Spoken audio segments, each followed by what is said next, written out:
Bonjour, je m'appelle Léa Dubois et bienvenue à Radio LFIA. Aujourd'hui marque le début d'une nouvelle série de podcasts dont le thème principal est les États-Unis et la question environnementale. Le sujet que nous allons évoquer aujourd'hui est l'exploitation pétrolière depuis le 19e siècle et ses conséquences environnementales. Nous allons se focaliser notamment sur les États-Unis pour cette première émission. Nous avons donc aujourd'hui avec nous sur Radio LFIA Madame Kiona Dire et Monsieur Darren Woods. Tout d'abord, nous allons commencer avec Madame Dire, donc parlez-nous un peu de vous. Bonjour, je m'appelle Kiona, fille du chef de la tribu de Gwich'in en Alaska, et je suis venue ici pour représenter ma tribu ainsi que les nombreuses autres tribus amérindiennes face aux acteurs qui nuisent à notre environnement. Et vous, Monsieur Woods, vous êtes président directeur général de l'entreprise ExxonMobil. Parlez-nous de votre entreprise. Oui, c'est exact. ExxonMobil est la plus grande société pétrolière et gazière cotée en bourse au monde. Nous opérons sur 6 continents et nous sommes également l'un des plus grands fabricants de produits chimiques au monde. Ah, donc vous êtes un des coupables de notre changement climatique ? Pourquoi dites-vous cela, Madame Kiona ? Je vous rappelle que le marché pétrolier joue un rôle extrêmement important dans l'économie des États-Unis, et plus précisément Exxon, qui est une entreprise dérivée suite à la dissolution de Standard Oil Company, qui sont les pionniers de l'exploitation pétrolière au monde. Et vous n'avez donc aucune inquiétude de ce que vous faites à notre environnement ? Il est bien beau de vouloir faire de l'économie à partir de cette source d'énergie, mais que faites-vous de ces arbres coupés, de la pollution des cours d'eau et les autres impacts de cette exploitation pour le bonheur de l'économie ? Vous osez pénétrer dans nos lieux sacrés sans nous prendre en considération en laissant des traces de pollution dans nos milieux de vie. Il est vrai que ces terres sacrées sont occupées par les tribus amérindiennes depuis de nombreux siècles. L'exploitation de ces terres et des ressources qu'elles contiennent mènera forcément à une évacuation des populations occupant ces espaces vitaux et précieux dans la culture amérindienne. En effet, vous avez raison. L'exploitation pétrolière a de conséquences néfastes et multiples sur ces espaces. La technique des forages horizontaux utilisée pour extraire les gaz de schiste et le pétrole, ainsi que la construction d'infrastructures nécessaires et adaptées, nuisent aux paysages et aux populations qui les habitent.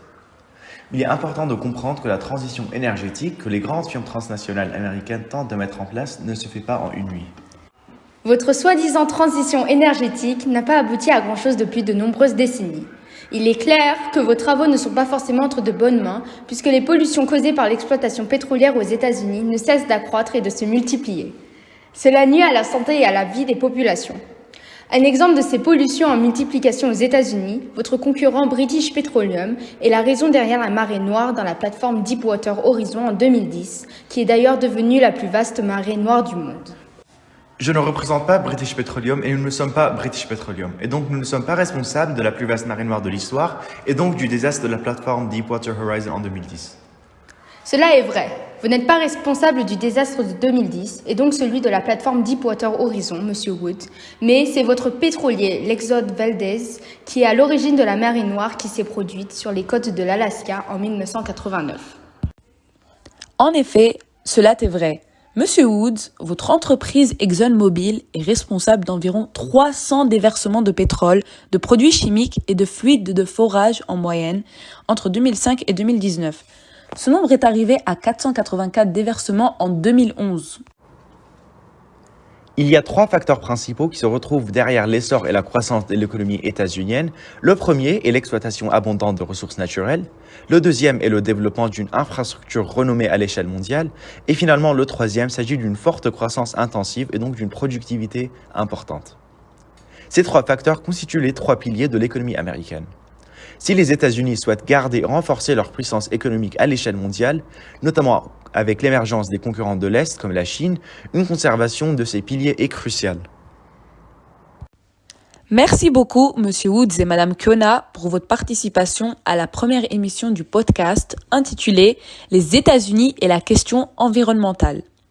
Nous avons évoqué aujourd'hui dans cette émission le rôle indéniable et crucial que joue l'exploitation pétrolière dans l'économie des États-Unis, en survolant aussi les impacts multiples et les conséquences dévastatrices de cette exploitation pétrolière sur les populations américaines et amérindiennes.